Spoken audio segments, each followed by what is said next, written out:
నమస్కారం, welcome to weekend business update. నేను VSR మూర్తి. So last week మార్కెట్లు లాభపడ్డాయి. అలాగే ఏంటంటే జిఎస్టీ అనౌన్స్మెంట్ రాగానే మార్కెట్స్ పాజిటివ్గా స్పందించాయి. అలాగే ఏంటంటే ట్రంప్ ఎఫెక్ట్ కూడా యాక్చువల్గా శుక్రవారం సాయంత్రం తర్వాత కొంత ఆశాజనకంగా ఉందనే వార్తలు వినవస్తున్నాయి. మరి అసలు ఏం జరిగింది, ఎట్లా ఉంటుంది, ఎలా ఉండబోతోంది, అలాగే జిఎస్టీ ఎంతవరకు ఎవరికి చెరువులోకి వచ్చింది, ఎవరికి లాభం, ఎవరికి కొంత మేరకు నష్టం, అంటే భారమా, ఏంటి విషయం మనం కనుక్కుందాం. మరి అందుకని ఏంటంటే ఈరోజు ఈ కార్యక్రమంలో పాల్గొంటున్నారు శ్రీ ప్రభు మాలింపట్టి గారు. నమస్కారం అండి ప్రభు గారు. నమస్తే మూర్తి గారు. Yes sir, welcome to the program sir. Thank you for calling. Yes sir, welcome sir, you're most welcome sir. మరి ఏంటి సార్, మనం ఏంటంటే ఇవాళ జిఎస్టీ మీద ప్రధానంగా మాట్లాడుకుందాం సార్. అయితే జిఎస్టీ మీద ఇప్పుడు ఏమైనా సరిపోకపోవచ్చు, మళ్ళీ కావాలంటే వచ్చే వారం కూడా మాట్లాడదాం. అయితే ప్రధానమైన అంశాలు ఇప్పుడు ప్రస్తుతం ఏంటంటే ఈ వారంలో మాట్లాడదాం. అది మాట్లాడే ముందర సార్ ఇప్పుడు ఏంటి సార్, మరి లాస్ట్ వీక్ మార్కెట్స్ ఎట్లా ఉన్నాయి జిఎస్టీ అనౌన్స్మెంట్ వచ్చిన తర్వాత? ఓకే, ఫస్ట్ జిఎస్టీ చూద్దాము ఏంటి అనేది. జిఎస్టీ అనేది ఒక బిగ్ బూన్ అనుకోవచ్చు సార్. సో 8 years తర్వాత వాళ్ళు 4 tier సిస్టమ్ నుంచి 2 tier తీసుకొచ్చారు. ఎందుకంటే ఏదైనా ఏ ఐటమ్ తీసుకున్నా మిడిల్ అండ్ లోవర్ క్లాస్ కి జిఎస్టీ కట్టాల్సి వస్తుంది. జిఎస్టీ ఏమో ప్రతి మంత్ హై వచ్చేస్తుంది. ఈ సంవత్సరం ఎంత కలెక్ట్ చేసావు, ఈ 6 నెలల్లో ఎంత కలెక్ట్ చేసావు, ఈ నెలలో ఎంత హై వచ్చిందన్న అది గవర్నమెంట్ కి ట్యాక్స్ వస్తుంది. కానీ మధ్య తరగతి అనే వాళ్ళు ముక్కు పిండి వసూలు చేస్తున్నారు. ఈవెన్ ఇన్సూరెన్స్ కట్టినా 1 lakh ఇన్సూరెన్స్ కట్టినా 28,000 18,000 జిఎస్టీ కట్టాల్సిన సందర్భం. అవునండి, ప్రీమియం కడుతూ దాని మీద ట్యాక్స్. వరల్డ్ మొత్తం హెచ్ఎన్ఐ క్లైమ్స్ అందరూ దాదాపుగా ఇండియాని వదిలి వెళ్ళిపోతున్నారు. ఎక్కడ ట్యాక్స్ లేవు అక్కడికి వెళ్తున్నారు. సో ఏది ఏమైనా బీహార్ ఎలక్షన్స్ వస్తున్నాయి. సో అనుగుణంగా కావచ్చు, లేదా ట్రంప్ కి నిజంగా 100,000,000 వందనాలు. ఆయన గొడవ చేసిన దాన్ని బట్టి జిఎస్టీ తగ్గింది అనుకోవచ్చు ఒక రకంగా. లేకపోతే ట్యాక్స్ తగ్గేది కాదు, తగ్గేది కాదు. సో ఏది ఏమైనా మధ్య తరగతి దిగువ తరగతి వాళ్ళకి మంచిగా చేసినట్టు లెక్క. ఇది జిఎస్టీ, ఇది బిగ్ పూల్ అనుకోవచ్చు. 48,000 crores డిఫరెన్స్ వస్తుంది గవర్నమెంట్. ఈ 50,000 కోట్లు ఎక్కడి నుంచైనా సంపాదించు, పెద్ద ఇది కాదు, గవర్నమెంట్ పెద్ద నష్టమేం కాదు. దీని వల్ల తగ్గించిన వల్ల పెద్ద డిఫరెన్స్ ఏం లేదు. మనకి ట్రంప్ మనం వేసిన ట్యాక్స్ $50 billion, అది మెయిన్ అసలు. ఇది పెద్ద నథింగ్ అనుకోవచ్చు. ఈ బూస్ట్ వల్ల ఎక్కువ మంది, ఎందుకంటే కన్సంప్షన్ అవుతుంది. ఇప్పుడు సీజన్ స్టార్ట్ అయింది, పండగ సీజన్ స్టార్ట్ అయింది. ఇప్పుడు కనుక మనకి ఇమీడియట్ గా దివాళీ తర్వాత ఇంప్లిమెంటేషన్ అంటే అన్ని పండుగలు దాదాపుగా అయిపోయిన తర్వాత ఇచ్చిన ఎవరు కొనరు. సో ఈ సెప్టెంబర్ 22 అంటే దివాళీ అక్టోబర్ 22 కాబట్టి సెప్టెంబర్ 22 తీసుకున్నారు. దాని ప్రకారం ఇది చేస్తున్నట్టు అనిపిస్తుంది. ఏదైనా శుభ సూచకమే, మంచిది, బిగ్ పూల్ అనుకోవచ్చు. అంటే ఏమేమి తగ్గినాయి అంటే జనరల్ గా సామాన్యులు వాడే హెయిర్ ఆయిల్ గానీ, షాంపూ గానీ, టూత్ పేస్ట్ గానీ, టాయిలెట్ సోప్స్ గానీ, టూత్ బ్రషెస్ గానీ, షేవింగ్ క్రీమ్ మరి 18% ఉండేది 5% వచ్చినాయండి. బటర్, ఘీ, చీజ్, డైరీ స్ప్రెడ్స్ ఇవన్నీ మామూలుగా అందరూ వాడే కదా. తర్వాత pre packed napkins, bhujia mixers వాటి మీద 12% మీద 5% ఉన్నాయి. యుటెన్సిల్స్ కానీ, వంట సామాన్ వాటే గానీ, feeding bottles, napkins for babies, clinical diapers చిన్నపిల్లలకు కూడా 20% నుంచి 5%. స్వింగ్ మిషన్స్, ఎక్కువ మంది లేడీస్ ఇప్పుడు ద్వారకా ఇదేమన్నా డ్వాక్రా మహిళలు వీళ్ళు కూడా ఉంటారు కదా, వాళ్ళు ఎక్కువ స్వింగ్ మిషన్స్ అవి కుట్టు చేస్తా ఉంటారు. వాటి 12% నుంచి 5%. సో వెరీ గుడ్, పాజిటివ్ అనుకోవచ్చు. తర్వాత ఫార్మర్స్ కి ట్రాక్టర్స్ గానీ, టైర్స్ గానీ 18% నుంచి 5% తగ్గించారు. చాలా మంచి సూచిగా ఉంది నిజంగాను. ఫార్మర్స్ కి చాలా అడ్వాంటేజ్ అది. ట్రాక్టర్స్ ఏమో 12% నుంచి 5%. Specified bio pesticides, micro nutritions వాటి మీద 12% నుంచి 5%. అంటే డ్రిప్ ఇరిగేషన్ కి సంబంధించి, వ్యవసాయానికి సంబంధించిన మొత్తం తగ్గించినట్టు లెక్క. స్ప్రింక్లర్స్ కానీ ఇవన్నీ 12% నుంచి 5%. అగ్రికల్చర్, హార్టికల్చర్ కి సంబంధించిన machinery, soil preparation, cultivation, harvesting ఇవన్నీ కూడా టోటల్ 12% నుంచి 5% తగ్గినాయి. కేంద్ర ప్రభుత్వం అవునండి, మంచి ఇది తీసుకుందాం అనుకోవచ్చు. హెల్త్ కేర్ సెక్టర్ లో చూసేకి individual health and life insurance కి 18% ఉండేది 0% చేశారు. అది పెద్ద ఇది నిజంగా బూన్ ఒక రకంగా. అవునండి, ₹1,00,000 అంటే 18,000 కట్టాలా. థర్మామీటర్ కి 18% నుంచి 5%. మెడికల్ గ్రేడ్ ఆక్సిజన్ వాటికి 12% నుంచి 5%. అంటే హాస్పిటల్ బిల్లు కూడా తగ్గుతాయి ఇప్పుడు చాలా మందికి. All diagnose kits and reasons, glucometer ఇట్లా కరెక్ట్ అంటే స్పెక్టికల్స్ వీటి మీద 12% ఉండేది 5% చేశారు. రైట్. ఇది బాగానే ఉంది. అంటే Right. మధ్య తరగతి వాళ్ళని ఎక్కువ పెట్టుకొని కన్సంప్షన్ ఎక్కడ అవుతుందో వాటి మీద పర్సంటేజ్ దాదాపుగా 3 to 5%, 5 to 8% తీసుకోవచ్చు. 5 to 8% తగ్గించినట్లు లెక్క ఈ సార్ ఇక్కడ దీంట్లో. ఇక్కడ ఒక చిన్న ఇది, ఇప్పుడు మీరు చెప్పినట్టు ఆ ఫార్మాసిటికల్ అవన్నీ తగ్గించాలని ఇన్సూరెన్స్ తగ్గించాడు కదా, ఆ బెనిఫిట్ రియల్గా ఏంటంటే మరి ఎండ్ యూజర్కి వస్తుందా, లేదంటే దాని మీద ఇప్పుడు ఎక్కడికి జిఎస్టీ ఇన్పుట్ ట్యాక్స్ తీసుకుంటారు కాబట్టి ఇన్పుట్ అవును, ట్యాక్స్ end తీసుకున్నప్పుడు user ఏంటంటే అంటే దాంట్లో ఇప్పుడు అడ్జస్ట్ చేసేవాళ్ళు 18% అంటున్నారు. అది ఎలా ఉంటుంది సార్? 18% ట్యాక్స్ కట్టేది 18,000, లక్షకి 18,000 తగ్గినట్టే కదా, జేబులో తగ్గిందండి. డబ్బులు మిగిలిపోతాయి అయితే కదా. ఏంటంటే ఇన్పుట్ ట్యాక్స్ క్రెడిట్ తీసుకుని ఏంటంటే వ్యాపారం అంటే దాని బెనిఫిట్ పోయింది, అందుకని తగ్గించేవాళ్ళు. ఇప్పుడు పెరుగుతుందేమో అనేది ఒక వాదన వినిపిస్తోంది. అది కరెక్టా కాదా? అంటే ఇప్పుడు సపోజ్ ఏదైనా ప్రోడక్ట్ ఉంది, Yes, sir. ప్రోడక్ట్ వాళ్ళు తెచ్చుకునే ప్రొడక్ట్స్ ఏమో ఎంత పర్సెంటేజ్ ఉన్నాయి, మ్మ్. ప్లస్ వీళ్ళు ఇచ్చే పర్సెంటేజ్ తగ్గినప్పుడు ఆ కంపెనీ ప్రొడక్ట్ ఇది మార్కెట్ లో పోదు, ముందుకు పోదు. అవునండి. సో ఇప్పుడు ఆ క్లారిఫికేషన్ ఇంకా రావాలి మనకి. మ్మ్. ఎందుకంటే తగ్గించిన వాటిలో ఇవి ఉన్నాయి. ఇప్పుడు ఆ ప్రోడక్ట్ తెప్పించుకునే వాళ్ళు ఇంపోర్ట్ చేసుకునేది కానీ బయట నుంచి తెప్పించుకొని ఫైనల్ ప్రొడక్ట్ చేయడానికి వచ్చిన ట్యాక్సులు ఓకే. ఇవి బేరీ చేసుకొని తర్వాత మనకి వస్తుంది. ఇప్పుడే అంత ఇది రాదండి, మేబీ 22 లోపల వస్తుంది, Right. 22 లోపల దీని క్లారిఫికేషన్ వస్తుంది. రైట్. అంటే మరో వాదన కూడా వస్తుంది సార్. యాక్చువల్గా ఏంటంటే కాంపిటీషన్ ఎక్కువ అవుతుంది కాబట్టి ఆటోమేటిక్గా ఇన్సూరెన్స్ కంపెనీలు తప్పనిసరిగా వేయవని కూడా అంటున్నారు. అది కూడా ఏమైనా పాసిబిలిటీ ఉందా? అవును, పాసిబిలిటీ ఉందండి, డెఫినెట్ గా పాసిబిలిటీ ఉంది. అది కాంపిటీషన్ positive use ఏ తట్టుకోవడానికి. కావచ్చు. తర్వాత ఆటోమొబైల్స్ అండ్ Yes. ఒక రకంగా 1500 సీసీ గానీ టూ వీలర్స్ గానీ బాగా తగ్గించారు. అంటే పెట్రోల్ హైబ్రిడ్, ఎల్పిజి, సిఎన్జి 28% నుంచి 18% చేశారు. Diesel and diesel hybrid cars మీద 1500 లోపల ఉండేవి 28% నుంచి 18%. అవును. సో అంటే మధ్య తరగతి వాళ్ళకి స్మాల్ కార్స్ తగ్గిపోతున్నాయి. అది Yes. ఇప్పుడు 5 to 8% సేల్స్ లేదా 8 to 10% గ్రోత్ వచ్చే అవకాశాలు ఉన్నాయి. మ్మ్. టూ వీలర్స్ కూడా 28% నుంచి 18%.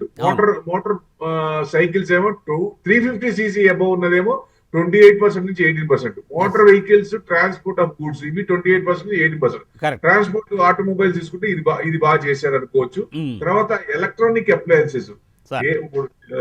ఇది ఇదివరకు ఒకప్పుడు ఏసీ అంటే సోఫిస్టికేటెడ్ ఆయిల్ వాళ్ళే వాడేవాళ్ళు. అవును, ఇప్పుడు కొంతమంది company వాడేవాళ్ళు. అయిపోయింది. అవును. నీడ్ అయిపోయింది వాతావరణం వల్ల. ఎస్. ఎయిర్ కండిషన్స్ 28% నుంచి 18%. టెలివిజన్ ఇప్పుడు జనరల్ గా మనం ఏదైనా జాబ్ చేసి ఇంటికి వచ్చిన తర్వాత జనరల్ గా ఎవరైనా ఫస్ట్ ఫ్యామిలీస్ లో కొంచెం మాట్లాడుకున్న తర్వాత ఏం చేస్తారు, టీవీ చూస్తారు, న్యూస్ కోసం కానీ ఏదైనా కానీ. సో డిఫరెంట్ 28% నుంచి 18%. మానిటర్స్, ప్రొజెక్టర్స్, వాషింగ్ మిషన్స్ ఇవన్నీ కూడా 28% నుంచి 18% అయినాయండి. ఓకే. తర్వాత ఎడ్యుకేషన్ మీద వాటి మీద మ్యాథ్ చార్ట్స్, గ్లోబ్స్, పెన్సిల్స్ కానీ షార్పర్స్ 0% చేశారు. అంటే ఎడ్యుకేషన్ ఐటమ్స్ మీద 12%, 5%, ఎరేజర్స్ మీద 5% ఉన్నాయి కూడా 0 చేశారు. అది Okay. అంటే అవును. ఆ చదువుకు సంబంధించినవన్నీ కూడా 0 అయిపోయినాయి. అది మంచి పాజిటివ్ న్యూస్. ఇది జనరల్ గా ఇప్పుడు సిమెంట్ సెక్టర్ ఉంది, కన్స్ట్రక్షన్ కావాలంటే సిమెంట్ సెక్టర్ అవి కూడా తగ్గించారు. సో ఎక్కడ చూసినా మధ్య తరగతి వాళ్ళకి సంబంధించిన వాటికి టోటల్ గా అవి ఏమేమి అవుతుంది కన్సూమ్ అవుతాయో వాటి మీద బాగా తగ్గించినట్టు ఈ 5 to 8% మనకి బెనిఫిట్ అవుతుంది, ఎండ్ యూజర్ కి బెనిఫిట్ అవుతుంది, which is useful. Yes. So definite గా అది పాజిటివ్ కింద చూడాలండి. సార్. అది సో సార్ ఇప్పుడు అలాగే ఏంటంటే ఇప్పుడు యాక్చువల్గా సార్ ఇప్పుడు దీనివల్ల ఏంటంటే ఇప్పుడు మార్కెట్లో ఒక న్యూస్ వస్తుంది సార్, అంటే మీ దృష్టిలో కూడా వచ్చి ఉంటుంది. మస్ట్ ఏంటంటే ఇప్పుడు ఈ పండగ సీజన్కి వచ్చే ఈ ఆటోస్ కానీ టీవీస్ వీటి కోసం, అంటే ఆటో సెక్టర్ కానీ అవన్నీ కూడా పండగ సెక్టర్ సపోర్ట్. కార్లు ఉన్నాయనుకో సార్, కార్లు ఏంటంటే ఇప్పుడు ఇమీడియట్గా ఏంటంటే బుక్ చేసుకోండి, ఇప్పుడే బుక్ చేసుకోండి, 22 తర్వాత జిఎస్టీ తగ్గించిస్తామని కూడా అంటున్నారట. అది కూడా కరెక్టేనా? యాక్చువల్గా 22nd ఇప్పుడు బిల్, ఇప్పుడు ఆర్డర్ ఇచ్చాము, బిల్ పెండింగ్ ఉందంటే మనకి జిఎస్టీ పడదు. ఎవరైతే బిఫోర్, ఎందుకంటే సేల్స్ తగ్గిపోతాయి. ఇది ఈ 15 రోజులు సేల్స్ తగ్గిపోతాయని ఉద్దేశం. లాస్ట్ మంత్ కొంచెం సేల్స్ రావచ్చు, ఎందుకంటే 22nd తర్వాత పెరుగుతాయి కాబట్టి.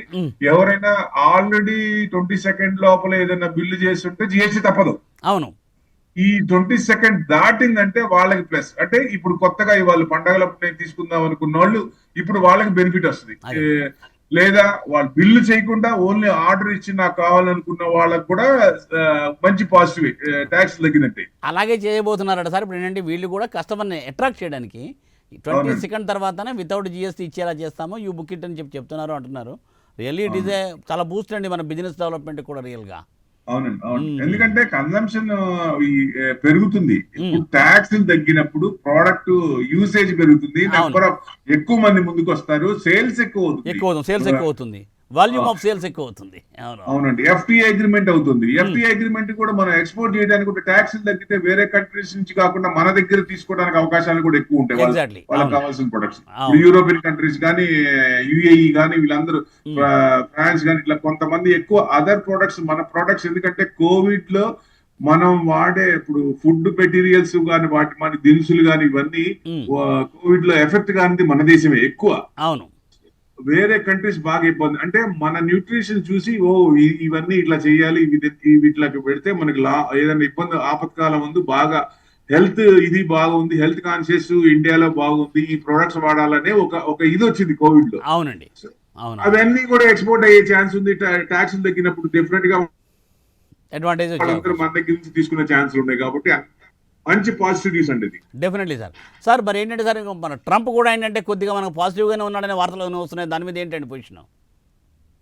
సార్ ఇప్పుడు మనం అక్కడ మీటింగ్ చూసాం, ఇది India, Russia, China, Shanghai corporation లో మన మోడీ గారు ఇది ఇండియా ఉన్న వాల్యూ కూడా చూసాం. అవునండి. సో డెఫినెట్ గా అది బర్స్ట్ అయింది, బాగా రీచ్ అయింది. సో ఇదివరకు లాస్ట్ ఇయర్ ఇదే టైం కి మనకి చైనాకి మనకి బోర్డర్ లో ఇష్యూలు ఉన్నాయి. కానీ ర్యాపిడ్ గా ఎంత చేంజ్ వచ్చిందో చూడండి, యూటర్న్ తీసుకుంది.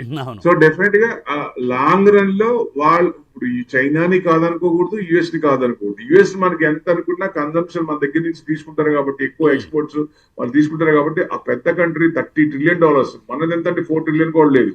సో డెఫినెట్ గా వాళ్ళని కూడా కాదనుకోకూడదు. మన ప్రొడక్ట్ సేల్స్ ఇప్పుడు వేరే కంట్రీస్ FTA పంపించినా ఎక్స్ట్రా సేల్స్ కూడా అవుతుంది కాబట్టి మనకి ప్రోడక్ట్ డిమాండ్ ఉంటుంది, మన కంపెనీస్ బాగుంటాయి, గ్రోత్ బాగుంటది, రిజల్ట్స్ బాగొస్తాయి, కంట్రీ కూడా డెవలప్ అవుతుంది. కాబట్టి ఎట్టి పరిస్థితుల్లో యుఎస్ ని కూడా వదులుకోకూడదు. ఒక రకంగా ట్రంప్ మెత్తబడ్డట్టే. ఎందుకు అంటే ఇండియాని పొగుడుతున్నాడు, మోడీని పొగుడుతున్నాడు, చిన్నగా బతిలాడుకుంటున్నాడు, కాళ్ళ బేరానికి వచ్చినట్టే వస్తాడు గ్యారంటీగా అనుకున్నా కదా. ఈ ముగ్గురు త్రయాన్ని చూసిన తర్వాత ఆయన వెన్ను పూసలో వణికొస్తోంది. ఎందుకంటే మొత్తం వాళ్ళు 38% GDP టోటల్ వాళ్ళ పర్సంటేజ్, వాళ్ళు డెఫినెట్ గా దాన్ని మార్కెట్ ని మెస్మరైజ్ చేసేస్తారు ముగ్గురు కలిసి. సో దాని వల్ల కొంచెం ఆయనకి భయం వచ్చినట్టుంది. సో ఇప్పుడు చిన్నగా maybe United nations next month, అంటే ఈ మంత్ సెప్టెంబర్ మంత్ లో 9th నుంచి 29th దాకా మీటింగ్ ఉంది. మన ప్రైమ్ మినిస్టర్ గారు కూడా వెళ్తున్నారు అనేది ఒక ఇది వచ్చింది, కానీ ఫైనల్ గా ఇంకా ఇది రాలే. ఎక్స్టర్నల్ అఫైర్స్ మినిస్టర్ పంపిస్తారా, మళ్ళీ కూడా అది కూడా వార్తలు వినవస్తున్నాయి సార్. అట్లాగా ఇంకా మోడీనే వెళ్ళొచ్చు అనేది ఎక్స్పెక్టేషన్. ఎందుకంటే యుఎస్ కూడా వదులుకోకూడదు కాబట్టి మోడీనే వెళ్ళొచ్చు, మోడీ గారే వెళ్ళొచ్చు. సో వెళ్ళినప్పుడు 26th 9:30కి మనం మోడీ గారు అక్కడి నుంచి మాట్లాడతారు. ఒకటి ఆయన మాట్లాడే ముందు 3 రోజుల ముందు 23rd అనుకుంటా ట్రంప్ మన ఇండియా గురించి మాట్లాడే అవకాశాలు కూడా ఉన్నాయి. ఆ లోపలే మార్కెట్ సెటిల్ అవ్వచ్చు, ఐ మీన్ ఈ టారిఫ్ ట్రంబర్స్ సెటిల్ అవ్వచ్చు. ఇంప్లిమెంటేషన్ కూడా అవును, తగ్గి ఉన్నాడు కాబట్టి డెఫినెట్ గా ఆయన 80%. ఎందుకంటే MNC కంపెనీలు ఇప్పుడు కోక్ గానీ, గూగుల్ గానీ, మెటా గానీ వీళ్ళందరూ ప్రెషర్ చేస్తున్నారు. సో డెఫినెట్ గా ఇండియాని వదులుకోవద్దు, ఇండియాని వదులుకున్నామంటే మనం ఇబ్బంది పడతాము. ఇప్పుడు అవతల చైనాతో ఇబ్బంది పడుతున్నాం, ఇప్పుడు ఇండియాతో కూడా ఇబ్బంది పడితే మనకి మ్యానుఫ్యాక్చరింగ్ ఎక్కడి నుంచి, మ్యానుఫ్యాక్చరింగ్ హబ్ ఎక్కడ లేదు. చైనా పోతే చైనా నుంచి మనకి వాళ్ళకి 30% అన్నాడు, వాళ్ళు కూడా కొంచెం ఇదిగానే ఉన్నారు. ఇప్పుడు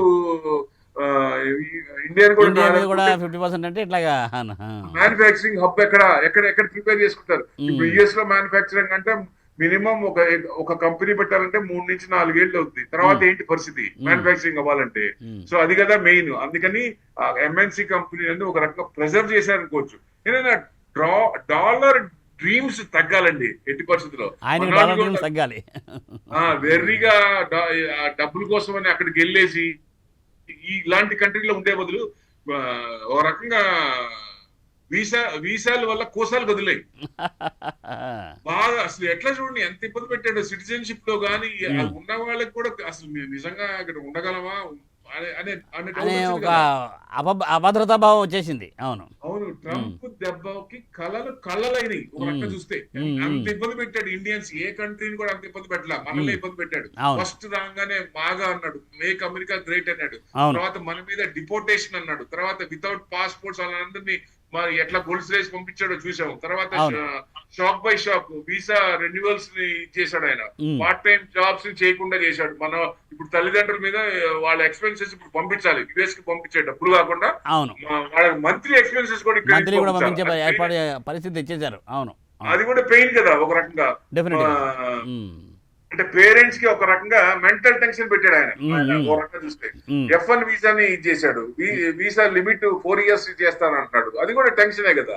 ఇవన్నీ కూడా ఇవన్నీ చేసిన సిటిజన్షిప్ లో కోర్టు ఎలా పెట్టిందో, అంటే సుప్రీం కోర్టు పెట్టింది సిటిజన్షిప్ లో, అట్లానే మన మామూలు లో లెవెల్స్ కోర్టులో హైకోర్టు అనుకోవచ్చు, వాళ్ళు ఈ ట్రెమర్స్ నిలబడవు అనే ఒక హింట్ ఇచ్చింది ఒక కేసులో. వాళ్ళు అది కూడా చెప్పారు, ఈ లాంగ్ రన్ లో ఇది నిలబడవు, ఈ ట్రంప్ ట్రెమర్స్ అనేవి టారిఫ్లు అనేవి నిలబడవు అని చెప్పి ఇచ్చింది. కానీ నేను సుప్రీం కోర్టుకి వెళ్తాను, సుప్రీం కోర్టుకి వెళ్ళి అక్కడ ఇది చేస్తానని అంటే ఆయన ఎంత పిచ్చితనం అంటే వెర్రితనం.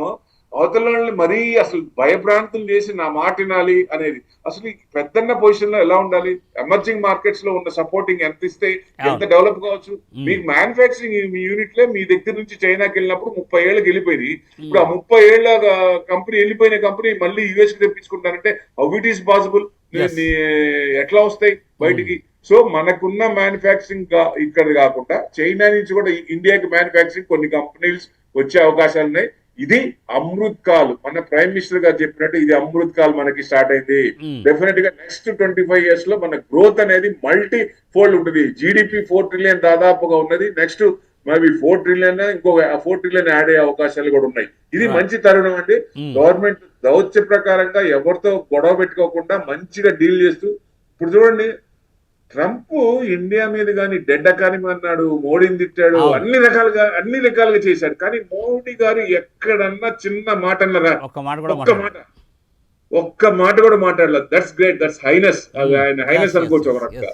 సో అలా చేసి ఇప్పుడు ఆయనే మన దారికి వచ్చాడు. చేతల ద్వారా యుఎస్ ప్రెసిడెంట్ పెద్దన్న పొజిషన్ లో ఉన్నాడు, కాళ్ళ బేరానికి వచ్చేటట్టు చేశాడు. దట్స్ గ్రేట్ నిజంగా. Hats off to Modi. Right sir. Sir అలాగే ఏంటంటే ఇప్పుడు మీరు చెప్పినట్టు అంటే ట్రంప్ కూడా సార్ ఎక్కాలంటే ఆ సీఈఓలు వాళ్ళతో కూడా మాట్లాడి మన దగ్గర పెట్టుబడులు పెట్టండి అంటే వాళ్ళు కూడా ముందుకు వచ్చి చేసిన అది కూడా ప్రజలు కూడా మనకు పనిచేసి మనకు ఫేవరబుల్గా ఉండే అవకాశం ఉంటుందంటారా?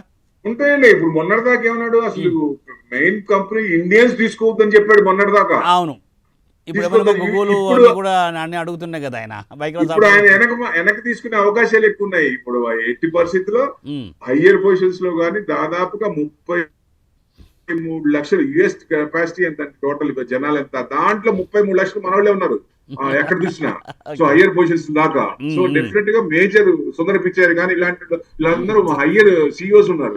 సో వీళ్ళందరినీ కూడా అవునండి, డెఫినెట్ గా ఇది మంచి తరుణం. సో ఆయన దిగొస్తే మంచిది. ఎందుకంటే కలుపుకొని పోవాలి కానీ తెగొట్టుకుంటూ పోతే ఎంతవరకు డెవలప్ అవుతారు మీరైనా? ఇప్పుడు మీకు ప్రొడక్షన్ ఏమో బయట నుంచి రావాలి, మీకేమో మెడిసిన్ ఏమో మన జెనరిక్ మెడిసిన్స్ మన దగ్గర తక్కువ మెడిసిన్స్ తీసుకొని మీరు ఎక్కువ అమ్ముకొని సంపాదించుకుంటున్నారు ఒక రకంగా.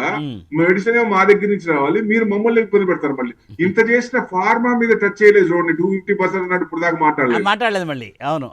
అవసరం కాబట్టి దానికి అనుకూలంగా చేస్తారు. కేవలం ఫక్త్ బిజినెస్ మ్యాన్ ఆయన. He's not a Peddanna position కానీ యుఎస్ ప్రెసిడెంట్ అన్నట్టు లేదు అసలు ఆయనకి ఎట్టి పరిస్థితుల్లో. ఒక బిజినెస్ మ్యాన్ లాగా ఒక సిఇఓ లాగా చేస్తున్నాడు కానీ ఆ కంపెనీ ఎలా డెవలప్ అవ్వాలనే ఉద్దేశం మేక్ అమెరికా గ్రేట్ అగైన్ అంటే ఎట్లా అంటే end user they are paying, they have to pay more. Tax పెరిగితే వాళ్ళు ఎక్కువ పట్టి కట్టాలి. నువ్వేం కొనుక్కోవాలి కదా. ఎండ్ యూజర్ ఎవరైతే ఉన్నారో వాళ్ళందరూ కన్స్యూమ్ కావాలంటే ట్యాక్స్ ఎక్కువ కట్టాలి కదా. అల్టిమేట్ గా ఇబ్బంది పడేది వాళ్లే కదా. సో ఇప్పటికైనా వాళ్ళు కొంచెం తేరుకుంటే మంచిది. డెఫినెట్ గా ఇప్పుడు ఆయన దిగొచ్చారు కాబట్టి వాళ్ళకు కూడా కొంచెం ఉపశమనం ఉండాలి. బహుశా మొన్నటిదాకా టెన్షన్ ఉండొచ్చు. సో ఇప్పటి నుంచి మేబీ 23rd లోపల ఈ నెల 23 లోపల ఎట్టి పరిస్థితుల్లో మంచి పాజిటివ్ న్యూస్ చూస్తాం. మనకి ఆల్రెడీ జిఎస్టి బూన్ వచ్చింది. సో దీంతో పాటు ట్రెమర్స్ కూడా ఎగిరిపోతే అంటే ఎంత వరకు చేస్తారు, 15% వరకు మార్కెట్ ఎక్స్పెక్ట్ చేస్తుంది. అంతకు మించి, ఎందుకంటే అన్ని కంట్రీస్ కూడా 15%, దాన్ని ఏదో అనుకున్నా బ్యాలెన్స్ చేసుకోవచ్చు అనే ఉద్దేశం మార్కెట్ కి ఉంది, గవర్నమెంట్ కి ఉంది.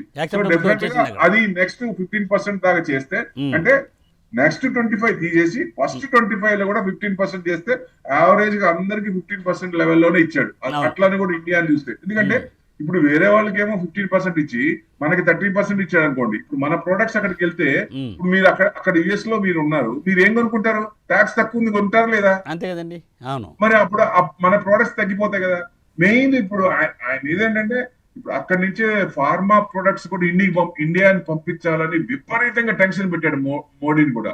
ఎందుకంటే వాళ్ళకేమో హెవీ డిస్కౌంట్స్ ఇస్తుంది గవర్నమెంట్, లార్జ్ లో చేస్తారు కాబట్టి వాళ్ళకి సేల్స్ మీద మంచి ప్రాఫిట్లు వస్తాయి. ఆ ప్రొడక్ట్స్ మనం ఇండియాకి వచ్చి చేయాలని అని బాగా ప్రెషర్ పెడితే అస్సలు ఒప్పుకోలేదు. ఇది కూడా నిజంగా మార్వెలస్ అండి. ఎందుకంటే ఫ్యూచర్ కోసం, ఫ్యూచర్ జనరేషన్, ఫ్యూచర్ ఫార్మర్స్ కోసం, వాళ్ళ కోసం తీసుకున్న స్టెప్ అది నిజంగా ఫ్యాంటాస్టిక్ అనుకోవచ్చు. అవి కనుక తీసుకుంటే అవి తక్కువ రేట్లు ఇక్కడ ఇండియా వస్తే మన ప్రొడక్ట్స్ బయటికి మన సేల్ కాదు, డెఫినెట్ గా అది మంచి డిసిషన్, స్టాండ్ అంటే స్ట్రింజెంట్ డిసిషన్ తీసుకొని స్టాండ్ అసలు నాకు మీరు ఎంత వరకు పోయినా పర్వాలేదు కాబట్టి నేను మటుకు తీసుకోను ఆ ప్రొడక్ట్స్. ఎందుకంటే ఎముకల్లో ఉన్న ప్రొడక్ట్స్ కొన్ని ఎంజైమ్స్ అవన్నీ వాడతారు వాటిలో, అవి తీసుకొచ్చి మన దగ్గర తీసుకుంటే ఎలా అందరూ కన్సూమ్ చేస్తారు. సో డెఫినెట్ గా వాళ్ళ ప్రొడక్ట్స్ అసలు తీసుకోకపోవడం మంచిదనే ఉద్దేశంతో, ప్లస్ మన సేల్స్ కూడా డౌన్ అవుతున్న ఉద్దేశంతో మంచి స్టాండ్ తీసుకొని డెఫినెట్ గా మంచి స్టాండ్ ఎదురు తీసుకొని వద్దనే చెప్పారు. అది మంచి తరుణం అనుకోవచ్చు ఒక రకంగా. ఇవన్నీ ఏ కంట్రీ కూడా ఒక రకంగా ఇంత జిద్దికి కూర్చోాలా. మోడీతో చైనాని కదిలించారంటే ఆయనకి భయం, అందుకని చైనా పెద్ద ప్రెషర్ చేయాలి. మనల్ని ప్రెషర్ చేసినట్టు ఏ కంట్రీ ప్రెషర్ చేయాలి, కానీ మనం ఎదురు తిరిగినట్టు ఏ కంట్రీ కూడా ఎదురు తిరగల. సో అది ఫెంటాస్టిక్ కదా. ఎందుకంటే ఒకప్పుడు భారత్ వేరు, ఇప్పుడు భారత్ వేరు. సో డెఫినెట్ గా మన కాళ్ళ మీద మనం నిలబడ్డాం, మన జీడిపి పెరుగుతుంది. ఇప్పుడు మార్కెట్ చూడండి, ఎఫ్ఐఎస్ ఇంత అమ్ముతున్నారు కదా, కంటిన్యూస్ గా అమ్ముతున్నారు. మనం అసలు ఎక్కడన్నా భయపడ్డాం? డిఏస్ చూడండి ఎంత ఇదిగో వాళ్ళు చేస్తారు. లాస్ట్ మంత్ దాదాపుగా ఆగస్ట్ లో 1,00,000 కోట్ల దాకా కొన్నారు, 94,899. అంటే దాదాపుగా ఎఫ్ఐఎస్ ఏమో 47,000 కోట్లు అమ్మారు. సో మొత్తంగా చూసుకుంటే 50 కోట్లు ప్లస్ లే ఉంది. ఎంత ఇప్పుడు పోను ఏమవుతుందంటే, అస్సలు ఎఫ్ఐఎస్ ని పట్టించుకోవాల్సిన వాళ్ళు వస్తారంటే వాళ్ళ అవసరం అంతే, వాళ్ళ కోసం వాళ్ళు రావడం తప్ప మన కోసం వాళ్ళు వచ్చేది, మనం వాళ్ళ కోసం చూడాల్సిన పని ఉండదు. ఈ డిఏస్ పర్సెంటేజ్ పెరుగుతుంది. ఇప్పుడు 26,000 కోట్లు మొత్తం అంటే దాదాపుగా ఎస్ఐపి ద్వారా, మ్యూచువల్ ఫండ్స్ ద్వారా 40,000 కోట్ల దాకా వెళ్ళే ఛాన్స్ ఉంది. సో 40,000 crores ఉంటే మ్యూచువల్ ఫండ్స్ దగ్గర ఇదివరకు 1%, 2% ఉండే క్యాష్ ఇప్పుడు 5 to 10% మిగులుతుంది. సో మార్కెట్ పండిస్తారా వాళ్ళు? 50% పండేవారు కదా. పడినప్పుడు అవకాశం కొనుక్కుంటారు ఎప్పటి మార్కెట్ మనం చూసాం. 250 పాయింట్స్ డౌన్, అదే రోజు 2 hours 3 hours తర్వాత అదే రోజు మళ్ళీ సెకండ్ హాఫ్ లో 250, 300 పాయింట్స్ కవర్ అవుతూ పైన 200 పాయింట్స్ వచ్చి దేనికంటే ఈ డిఐస్ వల్ల కదా, వాళ్ళ సపోర్ట్ కదా. ఇది మంచి తరం అనుకోవచ్చు. మనం ఫ్యూచర్ లో ఎఫ్ఐఎస్ కోసం దేబరించాల్సిన అవసరం ఉండదు. వాళ్ళ అవసరానికి రావటమే తప్ప ఇండియానికి మనం వాళ్ళ కోసం రావాలనేది అవసరం పోను అది తగ్గిపోద్ది. మనం స్టాండ్ అవుతున్నామని ఒక రకంగా కనపడుతుంది, రుజువుగా కనపడుతుంది. Very nice sir. మరి అయితే ఈ నేపథ్యంలో వచ్చే వారం ఎలా ఉండబోతుంది స్టాక్ మార్కెట్, ఎలా ఉండొచ్చు, likely what are the developments, ఎట్లా ఉండొచ్చు, ఎలా రెస్పాండ్ కావచ్చు? ఇప్పుడు వచ్చే వారం అంటే, ఇప్పుడు నిన్న యుఎస్ మార్కెట్స్ కొంచెం ప్రాఫిట్ బుకింగ్ లో డౌన్ లోనే క్లోజ్ అయినాయి. So gift Nifty Monday morning ఏదైనా ఇది గ్యాప్ అప్ అయితే కొంచెం పర్వాలేదు, లేదా మైన్యూట్ గ్యాప్ డౌన్ అయినా మళ్ళీ పెరిగే ఛాన్స్ లో ఉంటాయి. ఏదేమైనా 24,741 దగ్గర నిఫ్టీ క్లోజ్ అయిందండి. మనకి 24,830 గనక అబోవ్ క్రాస్ అయి క్లోజ్ అయితే డెఫినెట్ గా నెక్స్ట్ చిన్నగా పెరిగే ఛాన్స్లే ఉంటాయి. మళ్ళీ ఇంకోటి కూడా చెప్తున్నాను, దివాళీకి ముందు ఆల్ టైమ్ హై వస్తుందా లేదా అనేది ఒక చిన్న డౌట్ ఉంది. జిఎస్టీ ఇంత పూనిచ్చినా ట్రంప్స్ ఎంత వరకు ఉంటాయి, కొత్త ఇది ఏం తీసుకొస్తాడు, ఆయన ఐటీ సర్వీసెస్ మీద ట్యాక్స్ వేస్తానని పెండింగ్ లో అనిపిస్తుంది సార్ ఇప్పుడు ఇంకా. అవన్నీ ఇంకా సబ్సైడ్ అయిపోయినట్టే ఒక రకంగా ఆయన దారికి నిజంగా ఆయన మనసు మార్చుకుంటే డెఫినెట్ గా వచ్చినట్టు. ఎందుకంటే ట్రంప్ ని ఒక్కొక్కసారి నమ్మలేము. రాత్రి ఒకటి చెప్తాడు, పగల ఒకటి చెప్తాడు, మార్నింగ్ కల్లే డిసిషన్ వెనక్కి తీసుకుంటాడు ఆయన. సో ఏది ఏమైనా మనకి ఈ నెల ఇస్ వెరీ క్రూషియల్ అండి. ఈ సెప్టెంబర్ మంత్ అనేది జనరల్ గా డౌన్ ఉంటుంది ఎప్పుడు కూడా. బట్ ఈ మంత్ కొంచెం టెన్షన్ లాస్ట్ మంత్ లా కాకుండా ఇది కనుక పాజిటివ్ వస్తే ఎండింగ్ కొంచెం ఈ సిరీస్ పాజిటివ్ క్లోజ్ అవ్వచ్చు అనేది ఎక్స్పెక్టేషన్. 24,800 కనుక పైన ఉంటే, 830 కనుక పైన ఉంటే మనం ఆల్ టైమ్ హై దివాళీ లోపల చూసే అవకాశాలు ఎక్కువ కనపడుతున్నాయి. ప్రొవైడెడ్ ట్రంప్ ఇట్లా మరి ఒక దారికి వస్తే తప్ప. అది పూర్తిగా ఇది అయిపోయి నేను ఓకే టెరిఫ్స్ అనేది వెనక తీసుకుంటే ఒక రేంజ్ లో వేసుకుంటే అది మెయిన్. 24,500 అది కూడా 24,000 దగ్గర సపోర్ట్ తీసుకుని అక్కడి నుంచి పెరిగింది కదా, ఆ లెవెల్ కిందకి రాకూడదు. 24,500 ఈస్ క్రూషియల్ సపోర్ట్ మార్కెట్ కి.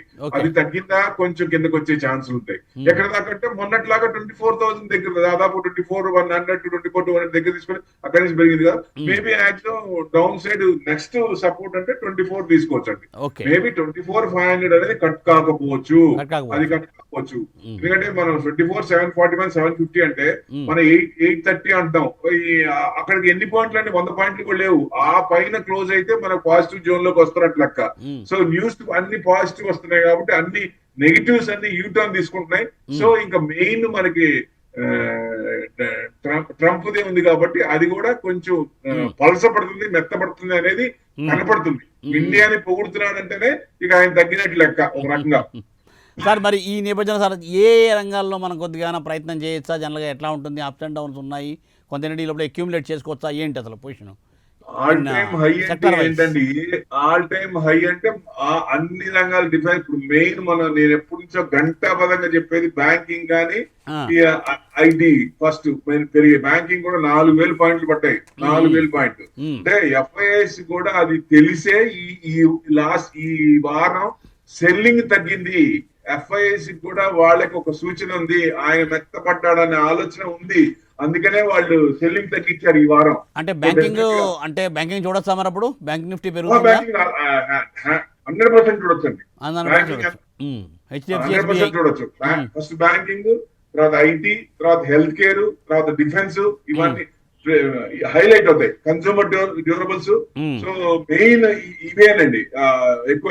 ఆటోస్ కూడా, ఇప్పుడు ఆటో డెఫినెట్ గా చాలా అట్రాక్టివ్ ఉండొచ్చేమోనండి. అవునండి, ఆటోస్, సిడీస్, ఎఫ్ఎంసీజీ బాగా పెరుగుతాయి. తర్వాత metals, IT, oil gas, reality, pharma ఇవన్నీ కూడా పాజిటివ్ లోనే పెరగచ్చు. ఎందుకంటే అంతకు ముందు ఆల్ టైమ్ హై టచ్ కిందకి దాదాపు కిందకి వచ్చేసిన స్టాక్స్ కూడా మన నిఫ్టీ కూడా ఆల్ టైమ్ హైకి దాదాపుగా 5.8%, 6% అబౌవ్ ఉన్నాం. సో ఆ నిఫ్టీ కవర్ అవుతున్నప్పుడు ఈ మిడ్ అండ్ స్మాల్ క్యాప్ ఈ స్టాక్స్ కూడా బాగా పెరిగే ఛాన్స్ ఉంటాయి. అన్ని కూడా ఆల్ టైమ్ హై క్రాస్ అయ్యే అవకాశాలు ఎక్కువ ఉన్నాయి. ఆల్ టైమ్ హై క్రాస్ అయిందా? 26,277 ఆల్ టైమ్ హై క్రాస్ అయ్యి 300 అబోవ్ క్లోజ్ అయిందంటే మళ్ళీ డిసెంబర్ లోపల, నేను ఆల్రెడీ చెప్పాను మీకు, 30,000 లాస్ట్ కూడా అనుకున్నాం మనం. అవును, డిసెంబర్ లోపల 30,000 టచ్ అవడానికి పెద్ద ఇబ్బంది పడదు మార్కెట్ కూడా. 30,000 మొన్నటి దాకా చాలా ఇబ్బంది పడ్డాం. అమ్మ అసలు ఆ హై వస్తుందా లేదా, ఈ సంవత్సరం ఎలా ఉంటుందా అని ఇబ్బంది అనగా అన్ని ఒక్కొక్కటి బాగా మారిపోతున్నాయి, యూటర్న్ తీసుకుంటున్నాయి. కాబట్టి కొంచెం పాజిటివ్ న్యూస్ వస్తుంది. ఎందుకంటే ఒక స్టాండ్ మీద ఉంది గవర్నమెంట్, అదే స్టాండ్ పట్టుకొని ఎంత ఇబ్బంది పెట్టినా అదే స్టాండ్ నిలబెట్టుకుంటూ ముందుకెళ్తుంది. కాబట్టి ఇన్స్టెంట్ గా ఇబ్బంది పడ్డా లాంగ్ రన్ లో అది మంచిదని ఉద్దేశంతో చేసినప్పుడు డెఫినెట్ గా అది పాజిటివ్ వైబ్స్ వస్తాయి. సో అవతరాలు చేసేది రాంగ్ అని తెలిసినప్పుడు వాళ్ళు వెనక్కి తగ్గుతారు. సో డెఫినెట్ గా ట్రంప్ అదే పని చేయబోతున్నాడు. సో డెఫినెట్ గా ఈ మంత్ మనకి క్రూషియల్ అండి మార్కెట్ కి, ఇన్వెస్టర్స్ కి ఈ మంత్ క్రూషియల్. బాగా తగ్గున్న స్టాక్స్ ఏ సెక్టర్ అయినా చూడండి, బాగా తగ్గున్న స్టాక్స్ దయచేసి డెలివరీ తీసుకొని ఉండండి, మంచి రిటర్న్స్ వచ్చే అవకాశాలు ఉంటాయి. ఓకే, అంటే తక్కువ ఉన్న స్టాక్స్ అక్యూములేట్ చేసుకోమంటారు మీరు? చేస్తారు 100%. ఫండమెంటల్స్ ఉన్న stocks prices will differ. News ని బట్టి, న్యూస్ డ్రివెన్ మార్కెట్ కాబట్టి ప్రైజెస్ అనేది నెగిటివ్ న్యూస్ వచ్చినప్పుడు పడతాయి. పడినప్పుడు మన దగ్గర డబ్బులు ఉండాలి. ఆ డబ్బులు ఉన్నప్పుడు క్యాష్ ఈస్ ద కింగ్. ఎవరి దగ్గర అయితే క్యాష్ ఉందో, ఎప్పుడు ఏ లెవెల్లో చూసినా higher level market, higher level ఉన్న మార్కెట్, లోవర్ లో ఉన్న క్యాష్ ఉన్న వాళ్ళే కింగ్ ఉంటారు. ఎందుకంటే వాళ్ళు ఎక్కడైనా ఎంటర్ కాగలరు కాబట్టి. సో కొంత పర్సంటేజ్ మనసి లిక్విడిటీ మనకు ఉండాలి ఎప్పుడైనా సరే, ప్రతి ఇన్వెస్టర్స్ ఉండాలి. కరెక్ట్. పడినప్పుడు ఎందుకంటే ఆల్ ఆఫ్ ఏ సడన్ ఎవరో వస్తారు, ఏదో న్యూస్ వస్తుంది, జియో పొలిటికల్ టెన్షన్ వస్తుంది, అదో వార్ అనో లేకపోతే ఇంకోటనో బయోవార్ ఏదో ఒకటి వచ్చినప్పుడు మార్కెట్ కరెక్ట్ అయ్యే ఛాన్స్ ఉంటాయి. చేసినప్పుడు ఫస్ట్ టైం వచ్చినప్పుడు మార్కెట్ పడుతుంది, తర్వాత అదే న్యూస్ మళ్ళీ రిపీట్ అయినప్పుడు పెద్ద మార్కెట్ పడదు. మన కోవిడ్ లో గానీ ఇప్పుడు ట్రెమర్స్ లో గానీ చూసాం, ఫస్ట్ ట్రెమర్స్ అయినప్పుడు బాగా విపరీతంగా పడింది, తర్వాత పెద్ద పడదు. సో న్యూస్ ఎప్పుడైనా ఫ్రెష్ న్యూస్ మార్కెట్ కి వచ్చినప్పుడు మార్కెట్ వస్తుంది, తర్వాత కంటిన్యూషన్ ఉన్నప్పుడు పెద్ద ఎఫెక్ట్ పడదు. సో దాని పని అది చేసుకుంటే మార్కెట్ పని చేసుకుంటా ముందుకెళ్తుంది. సో అది మనం అబ్జర్వ్ చేయాలి. కాబట్టి ఇది మంచి తరుణం, పాజిటివ్ న్యూస్ వచ్చే అవకాశాలు ఉన్నాయి. స్క్రిప్ట్లు అయితే ఏదైతే పడినాయో బాగా విపరీతంగా పడినాయో ట్రేడింగ్ తగ్గించుకొని దయచేసి సంపాదించుకున్న వాళ్ళ కోసం, మీకోసం, మీ ఫ్యామిలీ కోసం మీరు ట్రేడ్ చేసి ఎవరికో డబ్బులు ఇచ్చే బదులు ఆప్షన్ లో డబ్బులు పోగొట్టుకునే బదులు 91% people are losing more money in options, that to Hyderabad and Telangana state and Andhra కాబట్టి కొనేసుకుంటే అయిపోతుందని చెప్తున్నారు, అంతే కదా. పీపుల్ ఆర్ లూజింగ్ మనీ అని సెబిఐ చెప్పింది, డైరెక్ట్ గా పేరు చెప్పింది, ఆంధ్ర అండ్ తెలంగాణ అని. సో డెఫినెట్ గా ఈ రెండు స్టేట్స్ కానీ కొంచెం ఆలోచించి ట్రేడింగ్ ఆపేసుకొని ఇన్వెస్ట్మెంట్ చేయండి. మంచి తరుణం ఇది, ప్రతి ఒక్కరికి కూడా మంచి డబ్బులు వచ్చే అవకాశాలు ఉన్నాయి. Right sir, thank you. మీరు చెప్పినట్టు తప్పనిసరిగా సోమవారం నాటికి ఏంటంటే ఆశ్చర్యజనకంగా ఉంటుంది, ఆశాభంగా ఉంటుంది, తప్పనిసరిగా ఆలోచిద్దాం సార్. సో థ్యాంక్ యూ ప్రభు గారు, thanks for joining for this today's program. So తప్పనిసరిగా సోమవారం నాటి అంటే మళ్ళీ మనం బిజినెస్ ప్రైమ్ టైంలో కలుసుకుందాం. అలాగే మంగళవారం మీతో కూడా మళ్ళీ మేము మాట్లాడే ప్రయత్నం చేస్తాము, అట్లాంటి జిఎస్టీ మళ్ళీ మాట్లాడదాము. అప్పుడు మార్కెట్ ఎట్లా ఉంటుంది దాని మీద మీరు సలహాలు సూచనలు ఇవ్వాలి. సో చూసారుగా, ఇది ఈ వీకెండ్ బిజినెస్ అప్డేట్. సో చూస్తూనే ఉండండి ప్రైమ్ 9. నమస్తే.